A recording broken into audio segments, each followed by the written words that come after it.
Welcome, First Plymouth United Church of Christ. Wow. We're glad to have you. Y'all come again now, you hear?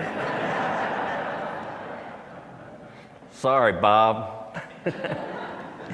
You know, isn't it wonderful to be together with friends, new friends? Friends from years gone by and friends we just met today. I love it. We are, for those of you online, thank you also for joining us. For First Plymouth folks, we Zoom our Sunday morning services, and we have some friends who join us from Houston or from New York City or from California or for other places across the country who have been touched by someone in our congregation or have been a part of our congregation, and they connect with us, as do many of your friends connect with you through the presentation of your services on YouTube. This service is being streamed to First Plymouth, and it's being televised over First Plymouth station to those that normally join you electronically. It is, it's no secret, we are all talking about next steps for us, faithful futures for First Plymouth. What are we to do? I don't know. But I do know it's going to be fun finding out along the way. We're Congregationalists, and that means that all of us get to have a part in whatever shaping of the future we engage in, not just any one person or any one group or any one perspective. For Lent this year, you may be wondering, why do we have a pair of running shoes over here? We are following through on a theme called Shoes for the Journey, and it's our intent as we get to the end of Lent and Easter is to gather new shoes or slightly worn shoes to donate to those who are experiencing homelessness at the St. Francis Center. The retiring executive director of the St. Francis Center for the last 31 years has been a part of Washington Park UCC. He is our moderator, and he's down in Texas welcoming his first grandchild. So we think of him and remember him and Heather Lewis as they welcome a new child into their family. But that's why we have the shoes. Shoes for the journey. Frederick Buechner once wrote, "Generally speaking, if you want to know who you really are, as distinct from who you like to think you are, keep an eye on where your feet take you." So shoes, where do they take us? Where are they taking us in the days ahead? I like Father Richard Rohr's words to us, reminding us that the essence of the Eucharist, the essence of the faith, involves dying and rising again. It is it's something that is woven throughout all of creation, and we experience it in these early days of spring. I don't know about you, but I've shoveled all the snow I want to shovel this year, and then some. It's worth the shoveling to get the moisture because we need it. Those of us who are skiers have certainly enjoyed it up in the mountains, but I'd just soon it stay there rather than on our driveway and sidewalks in Louisville where Cindy and I live. The promise of spring. You know, when it was 18 below zero and I was trying to heat the house with not only our heater but also a fireplace, I thought, man, Houston, where I grew up, sure is a lot warmer, but I sure don't want to live there. Been there, done that. Promise of spring. I love spring. I love feeling the warmth of sunshine. I love the extended hours of the day that have sun. I think we're permanently on whatever spring forward time I guess we're on. We're not going to be changing back and forth, if I read the Senate right. But I love the sunshine because it reminds us that after winter, spring's coming. After the cold, spring's coming. But the reality is, as you look at the plants in your flower beds or around us, the crocuses are starting to emerge. The reality is they needed the winter.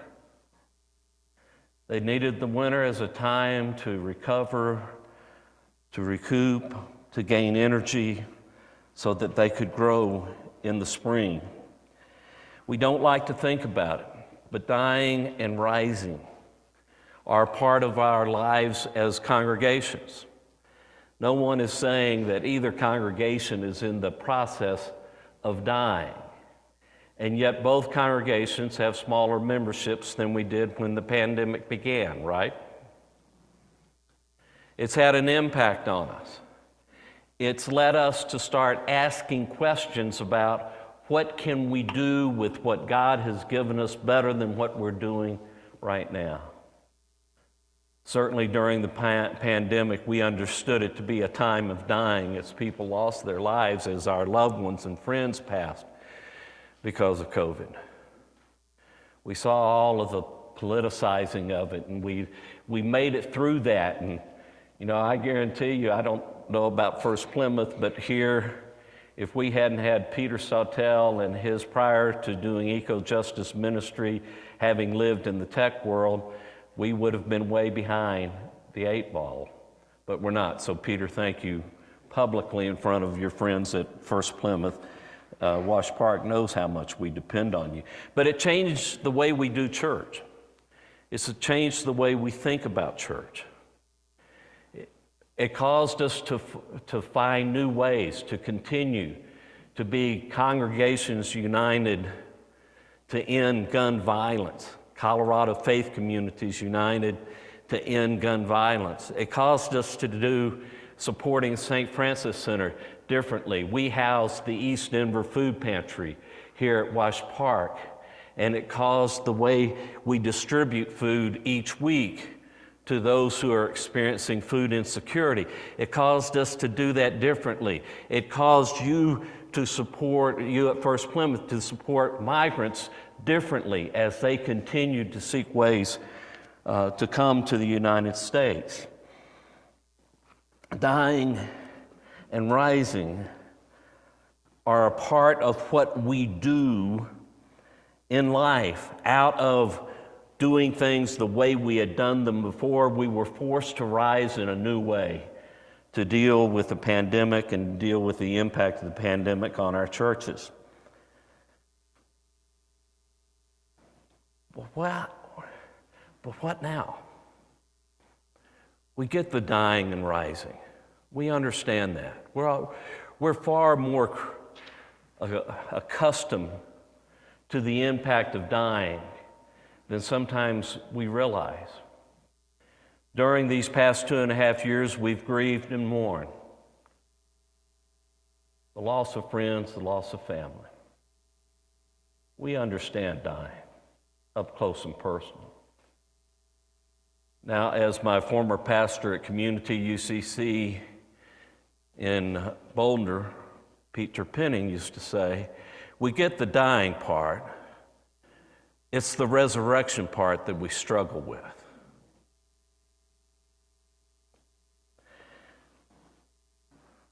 That's what we're struggling with as congregations.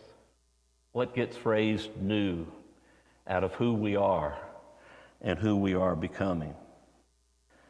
Shoes for the journey, meeting today's needs while shaping the future, calls us to address today's needs as we experience them. And it's not going to be easy. Now, I know the Wash Park community pretty well, and we're not exactly located these past 97 years in a high-need community, are we?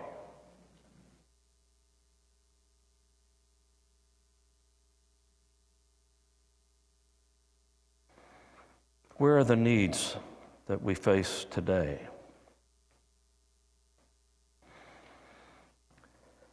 One of the things that we miss sometimes in this passage is Jesus' understanding that he had to go where the need was. His disciples didn't want any part of it. Because if he goes to where the need was, which was just outside of Jerusalem, if he goes to Bethany, they know that the religious leaders in Jerusalem are already on to them and want to end Jesus' ministry, if not his life. And as you see at the end of this chapter, that's exactly what Caiaphas, the high priest, says we need to do. We need to end Jesus' life. The impact of Jesus going and raising Lazarus, in addition to upsetting Lazarus, because he had to die again, right? I mean, I'm willing to go through it once. I don't know if I want to go through it twice.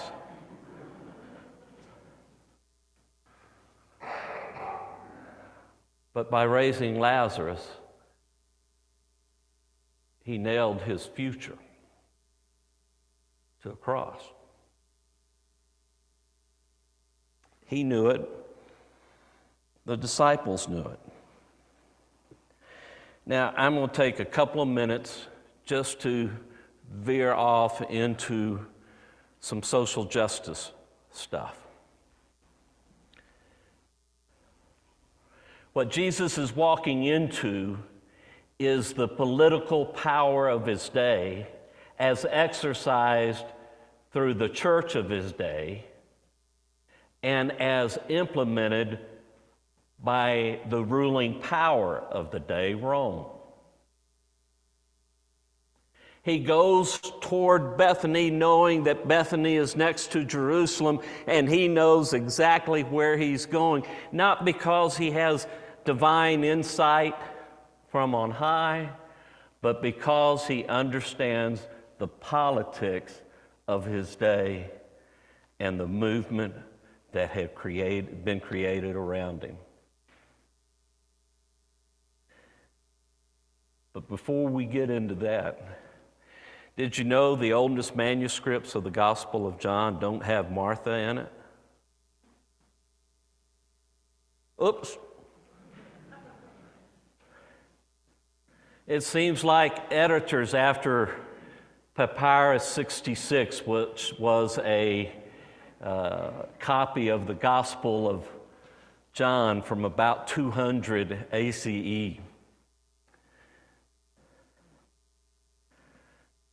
students have started realizing that that copy of the Gospel didn't have Martha's name in it at all, and that after, by the way, the Kathleen Schrader, who discovered this after poring over 250 ancient manuscripts,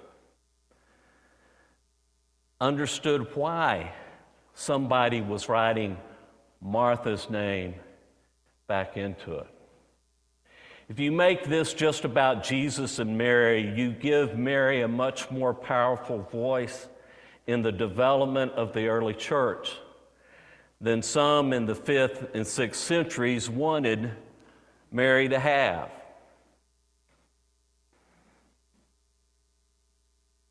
Mary, Lazarus' sister, called Magdalene. Some think it's because she was from Magdala. Others think actually it is a Greek word meaning tower, and that she was a powerful voice. And I know we like to jump ahead to Easter, especially on Good Friday, because we're not comfortable with tombs and graves and dying. But who in the gospel record is the first person the resurrected Jesus appeared to? Who? Mary. Who preached the first gospel message? Mary. If we believe in the intentionality of the death, burial, and resurrection of Jesus Christ as a part of our faith, doesn't that make Mary's voice a pretty powerful voice? Now, you may recognize that I'm not from around here. I'm from Houston because of my accent. I grew up a Southern Baptist. I was politely invited to leave. 277 to 246. A friend of mine is dean and head of the Baptist Studies program at Duke University. His name's Curtis Freeman, where Kathleen Schrader goes, the New Testament scholar who discovered the additional editing in of Martha into the story. And he pointed out that when the Southern Baptist Convention meets in June, there's a motion to disfellowship 121 Southern Baptist churches from the Southern Baptist Convention. Why? They allow the ordination of women ministers.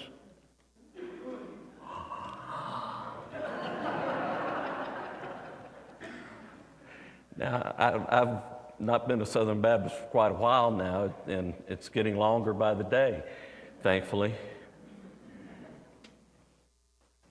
But isn't it sad?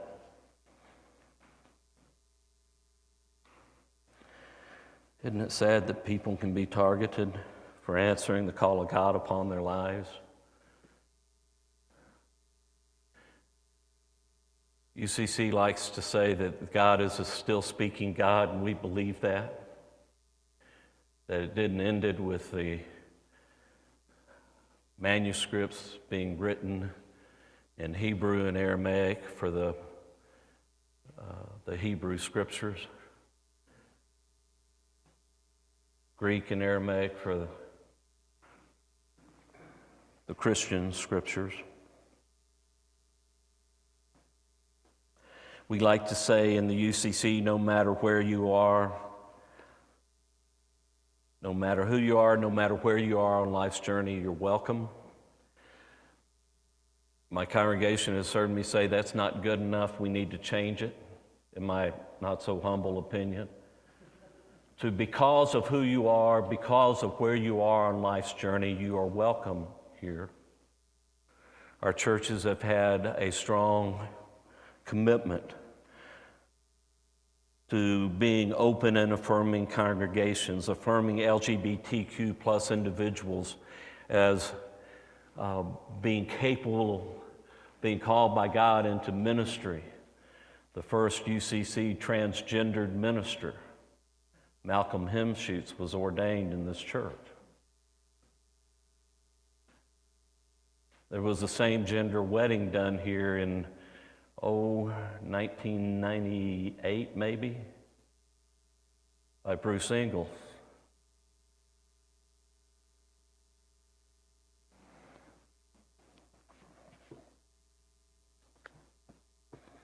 Systemic injustice has not gone away, and we continue to speak against it. Educators are being targeted as groomers, librarians. The list goes on. When Jesus went to Bethany, he went to challenge the injustices of his day, and he invites us to following him to challenge the injustices of our day. I want to focus for a minute on recognizing that as followers of Jesus, we need to ask ourselves, where are the needs our world faces? Are they in the communities in which we're located? To some degree, yes. Mental health challenges are greater than they've ever been for kids in school, for adults coming out of the isolation of the pandemic. We don't have enough counselors at Wash Park to address those needs, and most of the people who live around us have the insurance and the means by which to address them. But what parts of our community, of our larger Denver community, have the kinds of needs in their communities, that we have the kinds of resources that we might be able to help address those needs? I want to introduce you, and Peter, if you'll pull up a slide.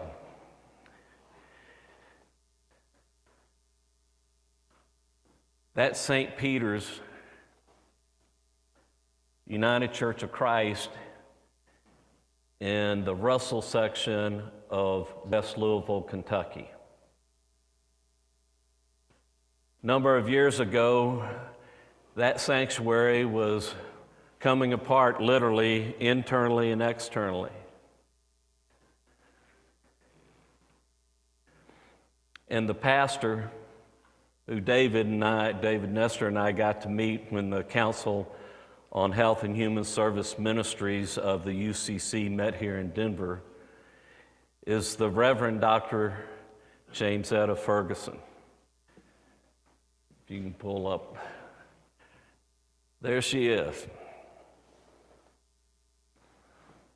She said as she started considering how they were going to take care of the building needs they had, she kept hearing from the Spirit, use what you have.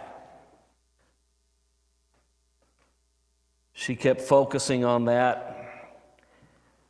They had a great parking lot, probably twice the size of ours across the street. She said usually churches sell their not needed property as they get smaller and smaller. But she said, and they sell it to developers, and she said, why don't we develop it? Nobody had been in the Russell section of West Louisville, Kentucky for decades. It was a predominantly black community, and it had been abandoned by business, by investment, by investors. And so she pulled some folks together and started working on something that became the village at Jefferson. They call them Molo villages. It's a 30,000 square foot, 2-story building, and they built it and designed it to invite business in to address the needs in the community. Those needs are things like the restored village, as she calls it. This village is contained here. This village is for those coming out of prison. And they wanted to reduce the rate of recidivism.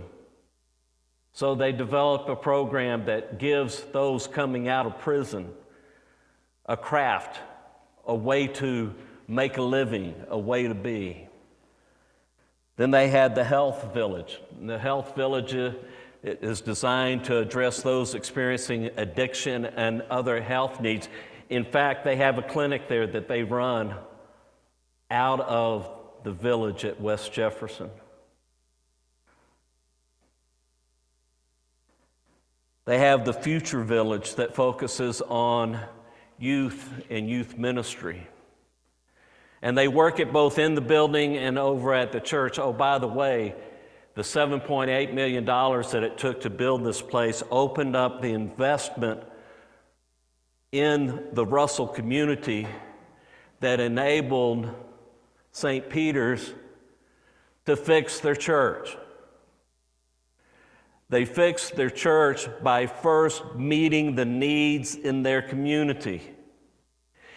Jesus fixed Lazarus by going to where the need was. I hope for us, we don't have to do it like Dr. Ferguson did it. We don't have to make it work like that. But think about where would we go to meet needs in our community around those experiencing homelessness. By the way, show the next slide. One more. Keep going. That was public housing that had to be torn down. It was so dilapidated. And now it's affordable housing. Income 30-60% AMI, adjusted means income, I think. It's what we say in affordable housing. Right across the street. So suddenly you have a new housing complex that also houses seniors 62 and older. You have a 30,000 square foot office building that's filled with businesses making money and delivering needs to that community. Can we do it here? Is that what we need to do? Nobody knows. But it tells us it can be done. That the next chapter, that Church 3.0, as Dorhauer calls it, or church in the 21st century, doesn't have to look like the 20th century model. This church was placed in this community because the community was going to grow up around it. And it did over the last 97 years. But like First Plymouth, named from First Congregational, named from Plymouth Congregational, right? There was a dying and a rising as you came together. Wash Park has benefited from dying and rising. Ohio Avenue became a part of Wash Park when they no longer could support their congregation. We started Kirk of the Bonnie Bray, 5 minutes from here.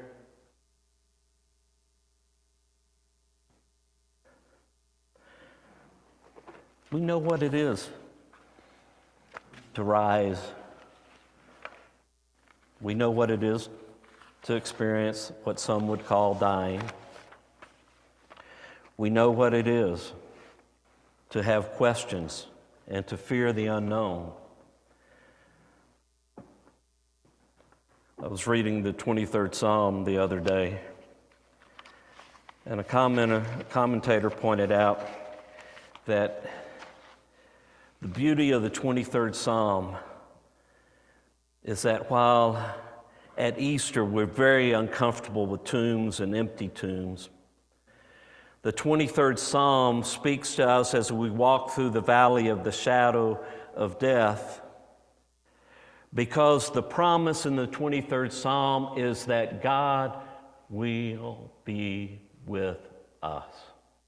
However you understand the Spirit, however you understand God to be, the promise of God is whatever we go through, either dying or rising, we don't face it alone. Yea, though I walk through the valley of the shadow, I will fear no evil, for you are with me. Your rod and your staff, they comfort me. May we be comforted by the assurance that all of us together, working together in our respective congregations, can find the path forward, can find the rising, can experience the resurrection and the hope. May we pray.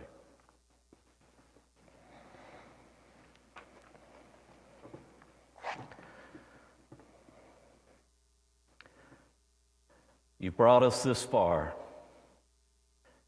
Thank you for promising to walk with us as we shape the future. Amen.